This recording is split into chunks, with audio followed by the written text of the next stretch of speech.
Bonjour, bienvenue à vous en cette année 2022. Je vous souhaite une très bonne année pleine de réussite, de bonheur et de prospérité. أهلا وسهلا بكم في هذا الموعد الجديد في سنة 2022. أتمنى لكم سعادة ونجاحا وبركة دائمين. Aujourd'hui, nous allons continuer avec le discours rapporté, direct et indirect.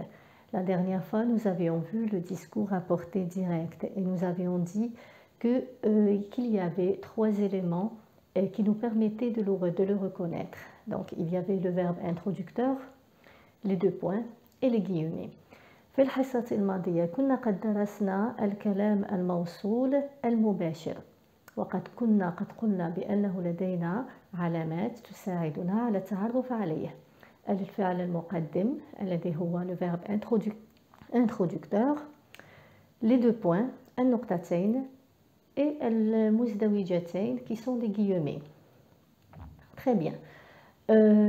Aujourd'hui, nous allons voir le discours rapporté indirect. Ça veut dire comment nous passons d'un discours rapporté direct vers un discours rapporté indirect. كيفاش نفوتوا من الكلام الموصول المباشر إلى الكلام الموصول الغير مباشر. Vous allez voir que le passage va nécessiter que nous transformions la phrase. سوف تلاحظون بأن المرور من الكلام الموصول المباشر إلى الكلام الموصول غير مباشر سوف يجبرنا على تكوين الجملة بطريقة مختلفة.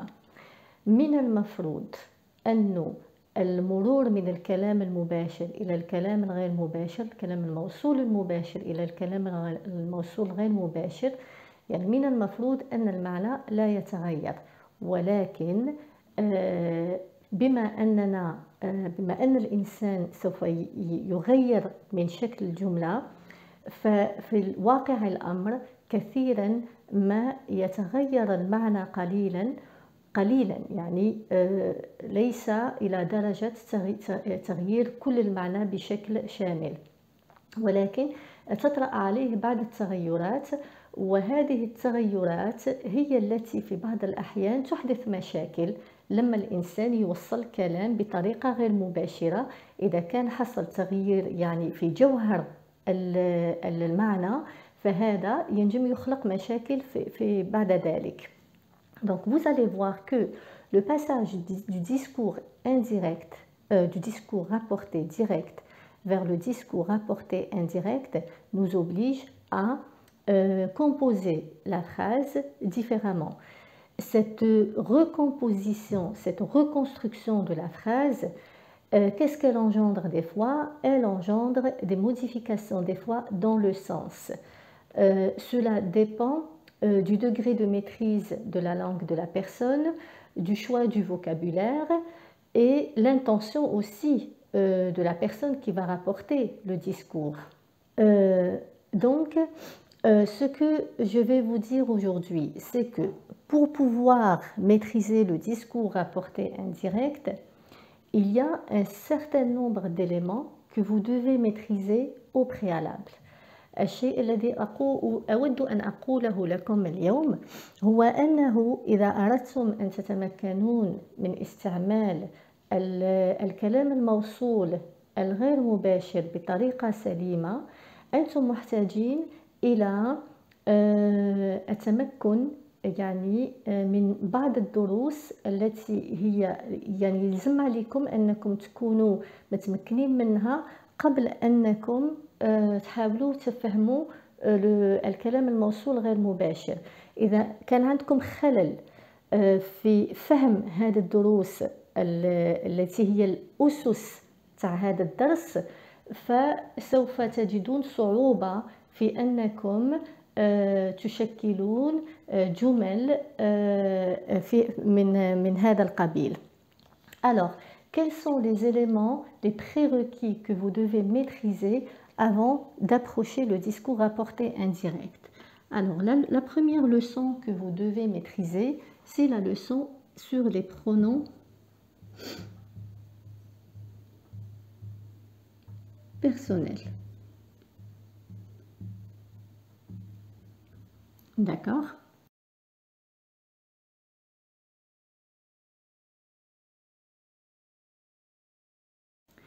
La deuxième chose que vous devez maîtriser, ce sont les adjectifs possessifs.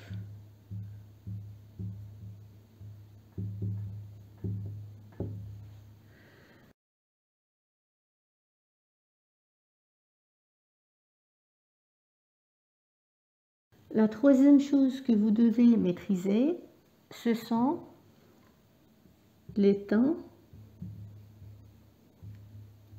des verbes. Vous devez également maîtriser les indicateurs de temps. Alors, quand je dis les indicateurs de temps, ce sont les adverbes de temps.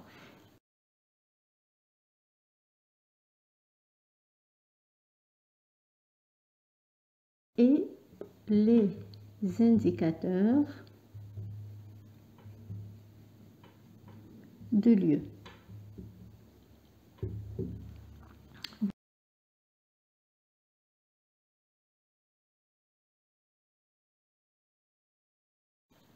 Quand on parle du discours rapporté indirect, nous sommes obligés de parler encore une fois du verbe introducteur. لما نتكلم عن الكلام الموصول الغير مباشر نحن مضطرين أن نحن نتكلموا عن الفعل المقدم. قلت لكم الفعل المقدم هو le verbe introducteur.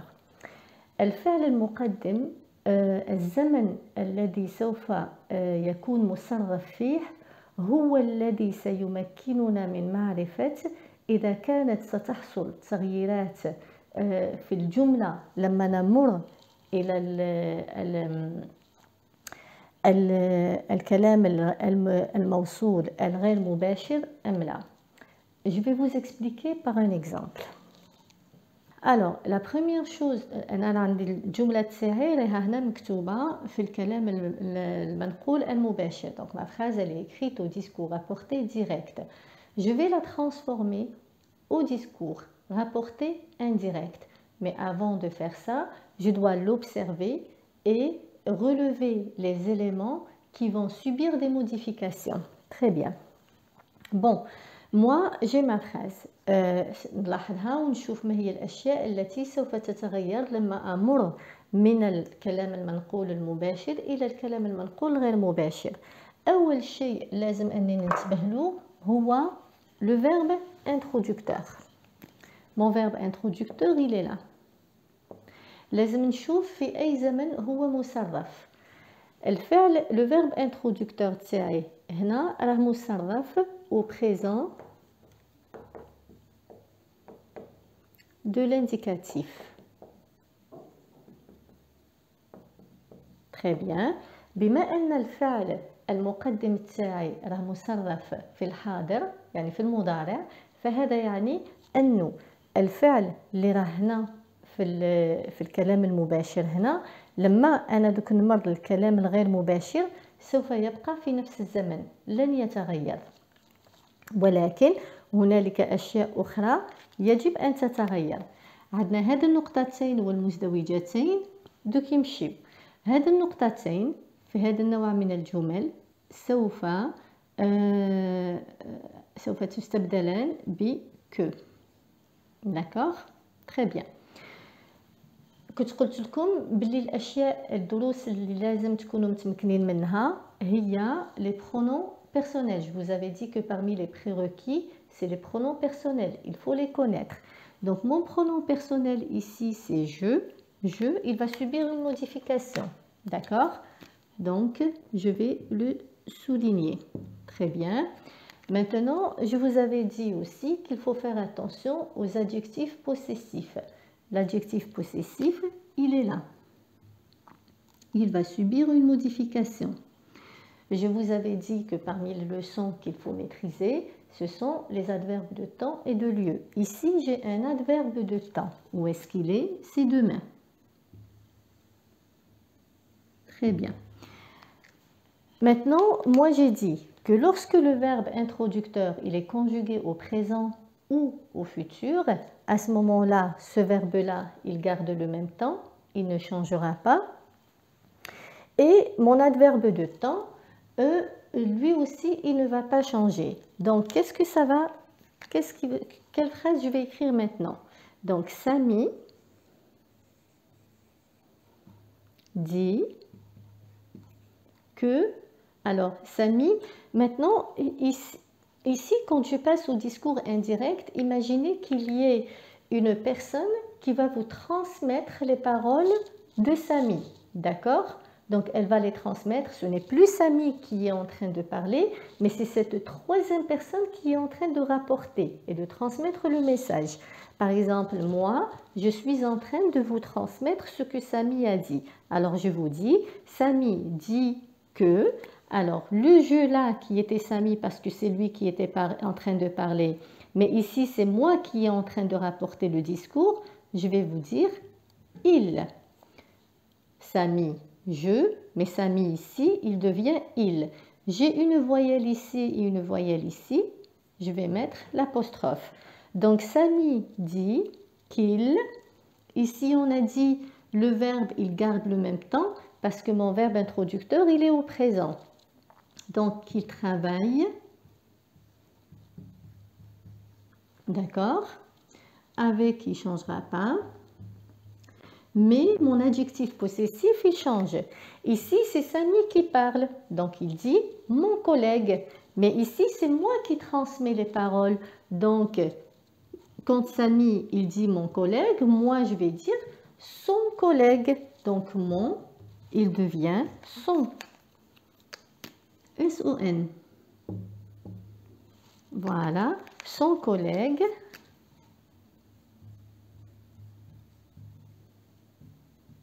Demain.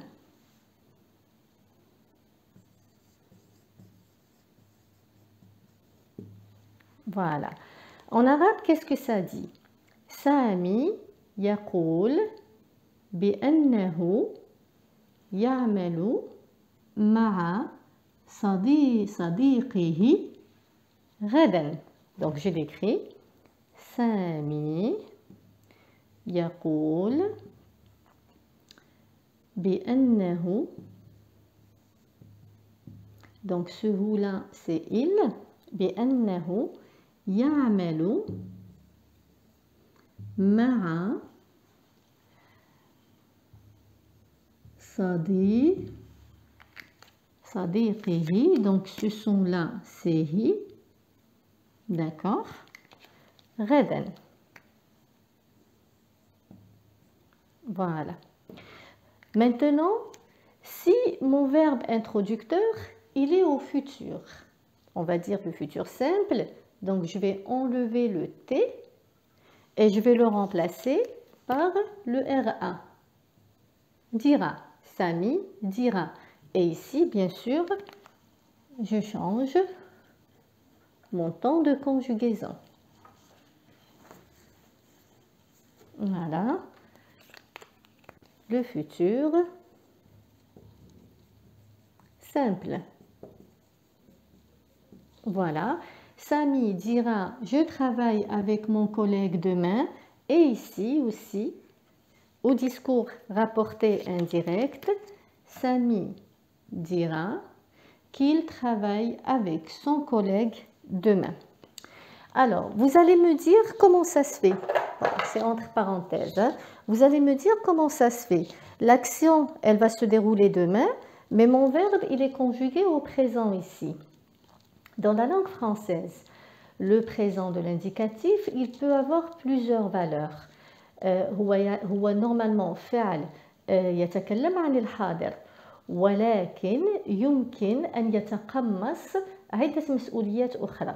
من بين هذه المسؤوليات هو أنه يتكلم عن الحاضر لما يكون مرفق بأن un indicateur de temps, un adverbe de temps. Donc je peux dire demain je vais chez le médecin. Vous voyez, je vais, le verbe aller, il est au présent, mais parce que j'ai rajouté demain, donc je peux dire demain je vais chez le médecin. Tout comme je peux dire demain j'irai chez le médecin. Les deux sont corrects. Voilà. Donc ici, ce présent-là, c'est le présent de l'indicatif qui a la valeur du futur. Il exprime le futur parce qu'il est accompagné de notre adverbe de temps demain. D'accord? Très bien. Donc ici, si nous voulons traduire, parce que c'est dira, qu'est-ce que nous allons rajouter ici? Nous allons rajouter سيقول سامي سيقول بأنه يعمل مع صديقه غدا. Voilà, donc je ne vais pas vous rajouter plus que ça pour aujourd'hui. C'est déjà assez d'informations que vous avez. Essayez de réviser vos leçons, comme je vous l'ai dit. Ça va vous permettre de mieux maîtriser le discours rapporté indirect. La semaine prochaine, nous allons voir qu'est-ce qui se passe avec la subordonnée lorsque notre verbe introducteur il est conjugué dans un autre temps, un temps autre que le présent de l'indicatif ou le futur simple. À ce moment-là, nous allons parler à nouveau. Bon, là aussi, on est en train de parler. Quand on dit que le verbe introducteur, il est à un tel temps, alors le verbe de la subordonnée, il va être à un autre temps ou au même temps. Là, on est en train de parler de la concordance des temps. D'accord? Donc, la séance prochaine, nous allons voir quelles sont les modifications que va subir la subordonnée lorsque notre verbe introducteur n'est conjugué ni au présent de l'indicatif ni au futur simple.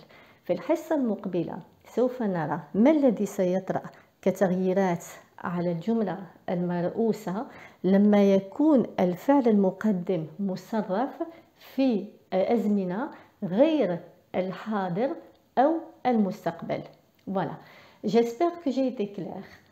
J'espère que vous n'allez pas trouver de difficultés à maîtriser le discours rapporté. Si vous avez des questions, n'hésitez pas à me les laisser. J'y répondrai avec grand plaisir. Entre-temps, je vous souhaite une très bonne fin de soirée et je vous dis à la prochaine. أتمنى أنكم فهمتم الدرس جيدا. إذا كان لديكم أسئلة لا تترددوا في طرحها في التعليقات. أتمنى لكم أمسية سعيدة وأقول لكم إلى الدرس المقبل بإذن الله. مع السلامة.